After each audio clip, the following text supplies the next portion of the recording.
Hello everyone and welcome to another video. आज हम बात करेंगे सीमैट मॉक एनालिसिस के बारे में। ठीक है, लास्ट के डेज चल रहे हैं सीमैट एग्जाम के। ओके, आपको पता है 9 अप्रैल का आपका सीमैट एग्जाम हो रहा है और ये जो टाइम है जहां पे स्टूडेंट सबसे ज्यादा मॉक्स देते हैं। लेकिन जो प्रॉब्लम आती है, जहां पे स्टूडेंट स्टक होते हैं, अटकते हैं, कि वो देखते हैं उनके मॉक्स में स्कोर्स नहीं इंक्रीज हो रहे, या वो मॉक्स देते जा रहे हैं लेकिन उसको एनालाइज प्रॉपरली नहीं कर रहे हैं। अगर एनालाइज कर भी रहे हो आप, देन द प्रॉब्लम इज कि आप एनालाइज करके वो पॉइंटर्स पे काम नहीं कर रहे हो जो आपका स्कोर इंक्रीज करे। सो आज मैं आपको बताऊंगा कि कैसे आप मॉक को एनालाइज करना चाहिए आपको। ओके, कैसे हमारे पहले के जो स्टूडेंट्स जिन्होंने सीमैट क्रैक करके जेबीआईएमएस निकाला है, उन्होंने कैसे एनालाइज किया है, इस पूरे चीज को मैं डिटेल में आज की वीडियो में समझाऊंगा। ओके, सो यस, लास्ट तक रहना तो सो दैट आपको पूरा समझ में आए। So in case you are just starting to prepare for let's say CMAT, CET और any of the MBA entrance exams, okay, we have our batch coming up from Monday. Okay, so आप know basic, advance, test series, GDPI, everything is going to be covered. You can enroll for a free demo class, okay, to understand our program in detail. Okay, the details is given there in the link below, जहां जाके आप register कर सकते हो।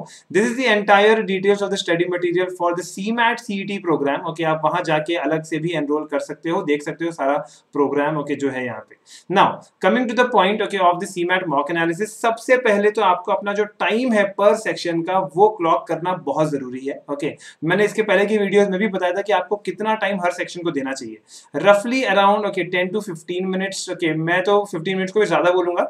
10 to 12 minutes में आपको GK का section खत्म करना चाहिए। ओके, अराउंड 15 to 20 मिनट्स का ऑन अ हायर साइड आपको टाइम देना चाहिए इनोवेशन सेक्शन को, so that you are left with good amount of time for these two sections or these three sections, language, cons और logic। okay, यहाँ पे आप time दो ज्यादा। इनफैक्ट मैंने देखा है कि स्टूडेंट्स को कॉन्स में ज्यादा टाइम लग जाता है, तो वहाँ पे आप 50-55 मिनट्स भी दे सकते हो। आपको थोड़ा वहाँ पे इंक्रीज करना है, अगर आपको लग रहा है लॉजिक आपसे जल्दी सॉल्व हो रहा है, आप लॉजिक का थोड़ा टाइम कम कर दो। लेकिन रफली मैंने आपको ये टाइम रेंज दिया है।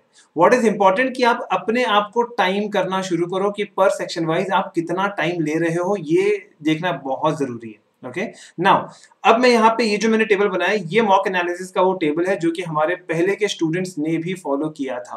ओके, जिन्होंने जेबीआईएमएस क्रैक किया है, उन्होंने यही टेबल फॉलो किया था। इसका एक एक्सेल शीट आप बना सकते हो जहां पे आप अपने हर एक मॉक के लिए ये चीज लिखो।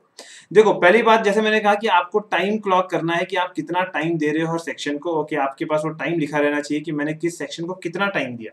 ये एक रफ एस्टिमेशन दिया है मैंने कि फॉर एग्जांपल अगर आपने लैंग्वेज को 45, ओके, कॉन्स को 50, लॉजिक 50, नो, जीके को आपने 10 मार्क्स दिया, इसको 25 मार्क्स दिया, अगर एक रफ एस्टिमेशन में लेके चलता हूँ। ठीक है, और आपको यहाँ पे ये चेक करना है कि आपने कितने क्वेश्चंस करेक्ट आए, आपके कितने इनकरेक्ट आए, कितने क्वेश्चंस को आपने देखा ही नहीं है, you have not seen those questions. Okay, और कितने क्वेश्चंस को आपने अनअटेम्प्टेड यानी कि देखा और जानबूझ के छोड़ दिया कि ये क्वेश्चन मैं सॉल्व नहीं करूंगा। ठीक है, ये पूरा का पूरा एक मेथड है आपका। ओके, कि किस तरीके से आप अपने पेपर को, अपने मॉक को एनालाइज कर सकते हो। नाउ यहाँ पे आप देख रहे हो आपका टारगेट क्या होना चाहिए। सबसे पहला टारगेट ये होना चाहिए, दिस कॉलम। ओके, ये जो कॉलम मैंने आपको यहाँ बताया है, ये कॉलम में नॉट सीन वाला जो पार्ट है, ओके, ये नॉट सीन आपका 0 होना चाहिए। यहाँ पे आपने कोई भी क्वेश्चन ऐसा नहीं होना चाहिए कि ये सारे चीजें ना यहाँ पे 0-0-0, इवन जीके और इनोवेशन के लिए भी ये 0 होना चाहिए। कोई भी ऐसा क्वेश्चन कि जिसको मैंने देखा ही नहीं, सर इसको मैंने देखा ही नहीं है, आपने अटेम्प्ट किया नहीं किया वो तो मैं बात की बात, आपने देखा ही नहीं। जब देखा ही नहीं है तो आप अटेम्प्ट भी नहीं करोगे, या आप तुक्का मार रहे हो, समझो कि बिना देखे आपने तुक्का मार दिया। जहां तक यहाँ पे नेगेटिव मार्किंग है तो आपको आइडियली तुक्का नहीं मारना चाहिए। Okay, you have to be little smarter. So not seen वाला चीज आपको यहाँ पे 0 रखना है, ये एक टारगेट रखो सबसे पहले। ठीक है, दूसरी चीज, अनअटेम्प्टेड क्वेश्चंस। अनअटेम्प्टेड क्वेश्चंस में डेफिनेटली इसका मतलब है कि आपने क्वेश्चन को देखा है और आपने बोला कि नहीं यार ये मैं ट्राई नहीं करता हूँ, यहाँ पे मेरे मार्क्स जा सकते हैं, तो आप यहाँ पे ग्रामर में, सॉरी, जनरल अवेयरनेस में और यहाँ इनोवेशन में अगर आपके कुछ क्वेश्चंस आपने देखे और जानबूझ के आपने अनअटेम्प्ट किए, दैट इज डिसेंट इनफ, ये एक्सपेक्टेड है, क्योंकि आप हर क्वेश्चन इनोवेशन का या जनरल अवेयरनेस का नहीं कर पाओगे। लेकिन जहां पे कॉन्ट्स की बात आ रही है, वर्बल की बात आ रही है और लॉजिक की बात आ रही है, यहाँ पे फिर से ये तीन चीज 0 ही होना चाहिए। यानी कि आपको ऐसा कोई क्वेश्चन जो कि आपने देखा और आपसे सॉल्व नहीं हो पा रहा है, आप उसको जानबूझ के छोड़ रहे हो, that means you are not very well prepared. So analysis आपको ये कहती है, यहाँ पे जो भी नंबर आ रहा है, यहाँ पे समझो अगर आपके कुछ नंबर्स आ रहे हैं, यहाँ पे 5, 10, 2 जो भी नंबर आ रहे हैं, आपको इन क्वेश्चन पे पहले फोकस करना है कि मैं इनको देख क्यों नहीं पाया, क्या इशू आया, कि हाँ मेरी या तो मैं स्पीड में इशू किया या मैंने टाइम मैनेजमेंट में इशू किया, और ये कुछ तो मैंने गड़बड़ की, तो नेक्स्ट टाइम ध्यान रखना है कि मुझे ये चीज जो है इसको 0 रखना है। सेकेंड चीज कि जो क्वेश्चंस मैंने देखे और उसको अनअटेम्प्ट किया, इसके अंदर ऐसे कॉन्ट्स के क्वेश्चंस या लॉजिक के वर्बल के क्वेश्चंस ऐसे क्यों हो रहा है कि मैं देख के इसको सॉल्व नहीं कर पा रहा हूँ। That means there might be a conceptual understanding का इशू है कि आपसे क्वेश्चन सॉल्व नहीं हो पा रहा है, क्वालिटी इश्यूज आ रही है वहां पे, तो आप उसको सॉल्व करो। डाउट क्लियरिंग में बैठो, डाउट क्लियरिंग में चीजें सॉर्ट करके रहो।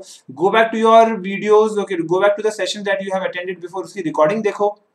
बट ये आपको क्लियर होना चाहिए कि आपके ये क्वेश्चंस, ये वाला कॉलम भी 0 होना चाहिए फॉर द 3 सेक्शंस, ठीक है।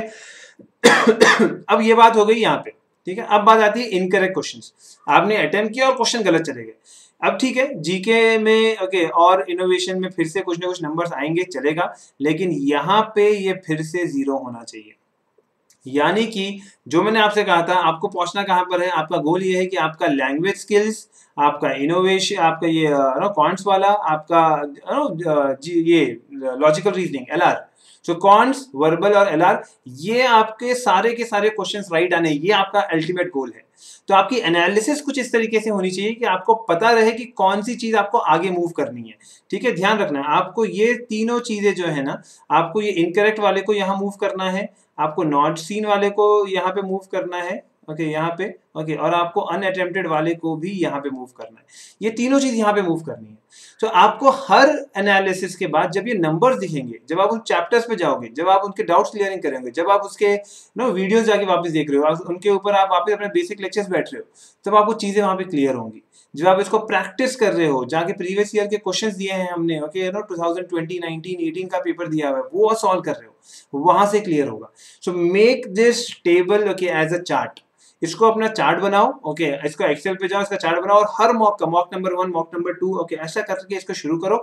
And this will definitely help you understand that how you can improvise, how can you improvise in your mock scores. और इस तरीके से एनालिसिस करने से ज्यादातर स्टूडेंट्स ने ये चीज देखा कि उनके स्कोर इंक्रीज होने लगे। जब वो लोग उस चीज पे प्रैक्टिस कर रहे हैं, जो चीज इनकरेक्ट जा रही है, जो चीज नॉट सीन हो रही है, जो चीज अनअटेम्प्टेड हो रही है, उसके डाउट्स क्लियर कर रहे हैं, तब जाके ये चीज इंप्रूव होगी। And that is the right way to analyze your mocks. So make sure that you follow this method, okay, and keep following us on YouTube and Instagram to get all the updates. All the best. Bye bye.